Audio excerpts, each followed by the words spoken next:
ইত্যাদি নিয়ে যেটা চলছে, যেভাবে এসআইআর করার ব্যবস্থা নির্বাচন কমিশন করেছে তা খুবই নিন্দনীয়। এসআইআর যদি নির্ভুল ভোটার তালিকা হয় তাহলে কোনো অসুবিধা নেই, কিন্তু এসআইআর মানে আসলে হয়রানি করব, আসলে নাগরিকত্বের সঙ্গে মেলাবো, আসলে ভয় দেখাবো বিজেপির যাতে সুবিধে হয়, এই মনোভাবে বিজেপি যেহেতু চলতে চায় সেই কারণে তো ভয় দেখাবার রাজনীতি যেমন বিজেপি করে তেমন আরএসএসের ইন্ধনে তৃণমূলও করে। ফলে কে বেশি ভয় দেখাতে পারবে?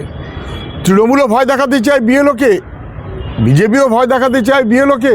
এই এতদিন চলেছে, এখন হিয়ারিংয়ের লাইনে দাঁড় করিয়েছে কে, অতএব বিজেপিকে ভোটের লাইনে আউট করো, এই রকম মনোভাব। অর্থাৎ এসআইআরে মানুষের কি বিপদ হচ্ছে এটা ইস্যু নয়, এসআইআরের বিপদ আপদ যাই হয় হোক, যেন বিজেপি হারিয়ে তৃণমূল অথবা তৃণমূলকে হারিয়ে বিজেপি।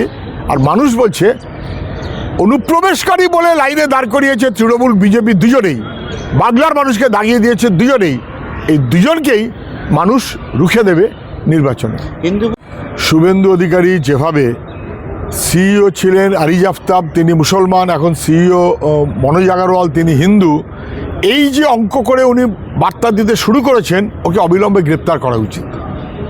নির্বাচন কমিশনের উচিত সেই ব্যবস্থা নেওয়া যাতে শুভেন্দু অধিকারীকে গ্রেপ্তার করা হয়।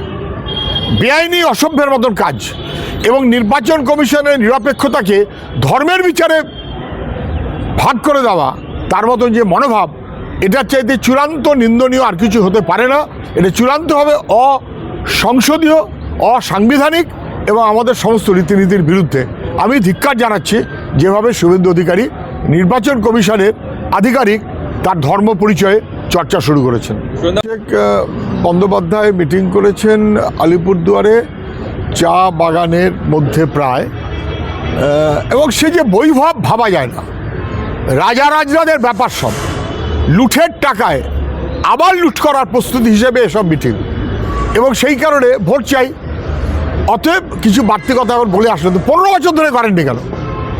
15 বছর ধরে তো পিসি মুখ্যমন্ত্রী, 15 বছর ধরে করেননি, এখন 15 বছর পরে মনে পড়েছে ভোট এসে গেছে বলে ভোটের জন্য যেমন তৃণমূল চলে, ভোটের জন্যই এবার বিজেপির নেতারা তারাও চলবেন।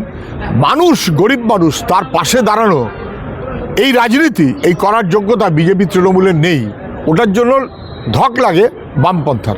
দিলীপ ঘোষ উন্নয়নের পাঁচালী শোনাচ্ছে, উন্নয়ন মানে আসলে লুঠের পাঁচালী, আর সেখানে পাল্টা পাঁচালী শোনাচ্ছে বিজেপি। পাঁচালী শোনানো তৃণমূলেরও কাজ না, বিজেপিরও কাজ না। কাজ মানুষকে ভরসা দেওয়া। স্কুল লেখাপড়া বন্ধ, যুবক কাজ নেই, পরিযায়ী শ্রমিক, আইনের শাসন নেই, এই যে ভয়াবহ ব্যবস্থা চলছে, এর বিরুদ্ধে যে রুখে দাঁড়াতে হবে সেই যোগ্যতা তৃণমূলেরও নেই, বিজেপিরও নেই। তারা ধার করে পারস্পরিক পাঁচালী পড়ছেন। সন্দেশখালীর নেজাট, সন্দেশখালী মানে শাহজাহান খ্যাত, শাহজাহানের বাহিনী, মুসামুল্লা নাকি নাম, পুলিশ পিটিয়েছে, কেউ কিছু করতে পারবে না। কারণ পুলিশ পিটালে যে পেটাবে পুলিশ মন্ত্রী তার পক্ষে, পুলিশ মন্ত্রী পুলিশের পক্ষে নয়। ফলে মুসামুল্লাকে ধরবে কে? মুসামুল্লা মানে পেছনে শাহজাহান, তার পিছনে তৃণমূলের বাহিনী। শাহজাহানের ঘটনাতে সবাই দেখেছেন মূল সাক্ষীকে খুন করে দেওয়ার ব্যবস্থা, এত ফিল্মি কায়দায়। তারপরেও শাহজাহানের পিছনেই পুলিশ, কারণ শাহজাহানের পিছনেই তৃণমূলের নেতারা, এবং একই রকমভাবে মুসা মোল্লা পুলিশ পিটিয়েছে, বরঞ্চ তার প্রমোশন হবে। পুলিশের পক্ষে পুলিশ মন্ত্রী নয়, পুলিশ মন্ত্রী আইনের শাসনকে বরবাদ করার জন্য। এই ভিডিওটিকে লাইক করুন, আপনার গুরুত্বপূর্ণ মতামত কমেন্টের মাধ্যমে আমাদের জানান, এবং আমাদের চ্যানেলের ভিডিও সবার আগে দেখার জন্য ইউটিউবে গণশক্তিকে সাবস্ক্রাইব করুন, ফেসবুকে ফলো করুন এবং শেয়ার করুন আপনার পরিচিতদের মধ্যে। আমাদের চ্যানেলে আপলোড হওয়া ভিডিও নোটিফিকেশন পেতে বেল আইকনটি ক্লিক করতে ভুলবেন না।